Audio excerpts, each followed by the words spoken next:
So this is gonna be a little bit different of a video, if you don't mind. All right, cool. Can we just talk about how Sukuna is in his bag right now? Now, okay, hold on. First off and foremost, spoilers. A lot of spoilers. If you don't like spoilers, get out of here. Skedaddle. Spoilers. This is grown men talking right now. Joking. But now can we talk about how Sukuna has been in his absolute bag as of recently? Like I just heard that he got I think the anime just animated the moment, my favorite part in the entire anime, where Sukuna fights Maga the Warden. I'm calling him the Warden because that's just the best way to put it. I'm calling him the Warden. I just saw that they animated Sukuna fighting the Warden. That guy. I'll just put him up on the screen. I just saw that it was animated that he was fighting him, and bro, I did not expect him to go that absolutely insane. Like, it looks so much better animated than it, bro. Even in the manga, I remember distinctly being so excited. Like, I had the same face that Sukuna had in that panel when he was like, "You can see it. You can see my curse technique." Now, it's a bit poetic that I'm doing a Sukuna video, because the last video I ever talked about that anime was the Gojo video, which Gojo was in his bag. I had just got done reading the manga where he is fighting Toji. I think the season 1 had ended and I decided to go in the manga, and I saw Gojo fighting Toji and his whole past arc. Bro, that whole thing has been... I didn't think they would do it so well in the anime. I didn't. I haven't even watched any of season 2 just yet because I don't like waiting. I hate waiting. I hate waiting for anything in regard, even Demon Slayer. I love Demon Slayer, but I just hate waiting for the next episode to come out. So I quite literally just waited out, let the whole joint drop, and then I watch it all entirely through. So that's what I'm doing with season 2 right now. But just through the little trailers that I saw and the little things I seen here, Gojo and his flashbacks is going, it's really good. Like, Jujutsu Kaisen is one of those things. I said that wrong, didn't I? Jujutsu Kaisen is one of those things where I'm so like surprised that they consistently grab me, right? I will say, like, touching back on Sukuna, right? Jujutsu Kaisen is my favorite anime, hands down. And you want to know what did it for me? It was such a very simple moment. First episode, I think it was the first episode, or is it the second? I think it's the second episode, when you see Sukuna take over, he's incarnated now, right? And the first words that come out his mouth is, "The moonlight feels best on the flesh." Bro, locked in. I did not stop watching. I literally watched it, the dub and the sub, back to back in the same week. That moment is when they hooked me. When they hooked me into the series. And I don't think I can recall a single time where, like, even when he's taking his L's, like, for example, in that second or first episode, when Gojo's like, stunting on him, and he's like, "Oh, you damn sorcerers are always," in every time, like in every era, right? Even when he's taking his L's, he takes them, he's fire. I think what I really love about Sukuna, and it's kind of the thing with Gojo too, right? I love Sukuna and Gojo. They're dynamic for a reason, right? It's so interesting leading up to their fight. You start with Gojo. They show what Gojo in his bag, going against the curses, Mount Fuji, or I think he's a dude, Nature, and then Stitch Face. I don't know these names. I can't keep up. I can't.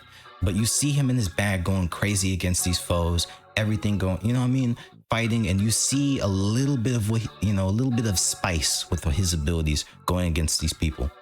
Right after he's sealed, you see Sukuna doing a little bit, stretching his arms a little bit, stretching his legs a little bit, going against Jugo, doing this, destroying the city. They're showing their powers right one after another. It's such a good foreshadow. I think that's the word, a good foreshadow for when they finally clash with each other. And that is such a cool, it's so cool. I like that type of dynamic. They kind of explain what they can do, building up what they're capable of. up to the point where they finally fight each other. The strongest person alive today versus the strongest in all of history fighting each other. Now that battle was interesting, right? Backpedaling a little bit.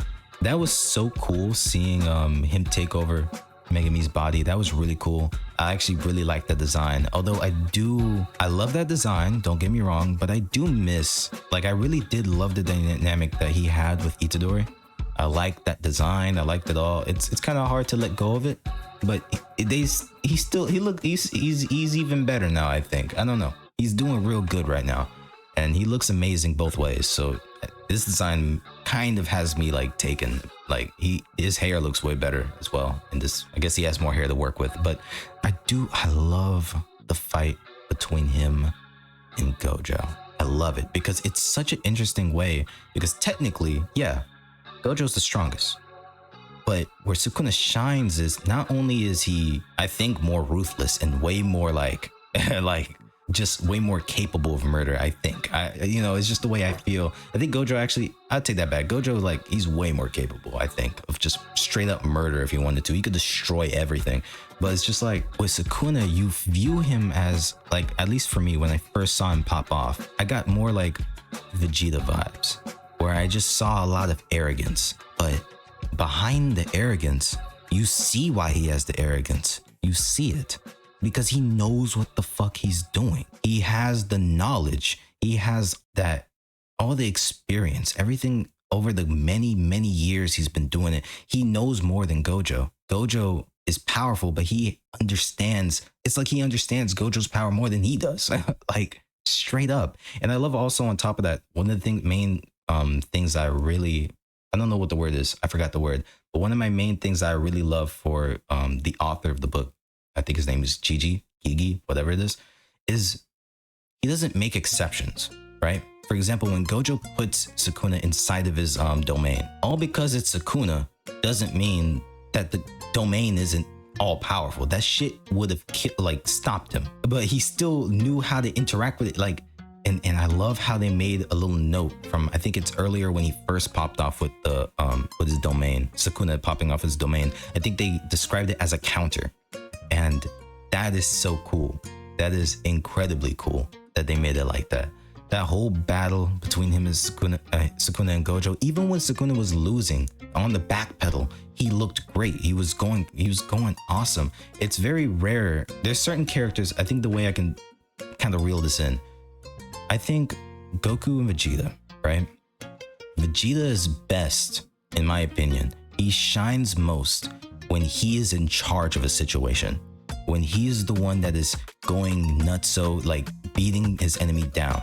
And I feel like Goku is best when he's on the back pedal, kind of like, oh, whoa, what are you doing? Like, he's kind of like getting, like, trying to defend, trying to keep up, and the enemy's being really intense on him, right?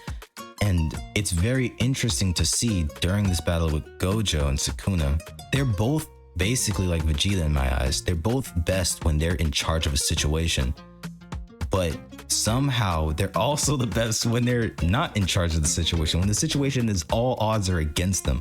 When Sukuna was you remember that one moment where Gojo was like, oh, he does one thing wrong. If he makes one bad step, one bad move, he's dead in this moment. There's nothing he can do about this. Literally, if he even blanks wrong, I have it timed down to the second. If he makes one wrong move, I just need the second and he's dead. And the Sukuna throws a fire hydrant. Come on. Like, the charm. It's perfect. He's literally perfect. Now, I haven't caught up all the way into the manga. I know he's going even more crazy right now. I actually stopped right after he defeated Gojo because I couldn't handle it. Like, I was just like, okay, I'm good. I'm putting the pause on this.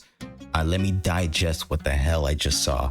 And I might even go back and read it. And finally, when the anime is finished, I don't know when that is, but when the anime season 2 is finished, I'm gonna go and watch it and just experience it again. But yeah. That's pretty much it. I just wanted to make a video of me geeking, to be honest. I didn't really have a direction other than just talking about Sukuna. That's pretty much it. I used to make videos like this where I talked about random stuff a lot, but it's been a long time since I did that. So it's fun. So I just wanted to do it. But yeah, that's pretty much it. More gameplays coming up soon. Probably a double upload. Peace.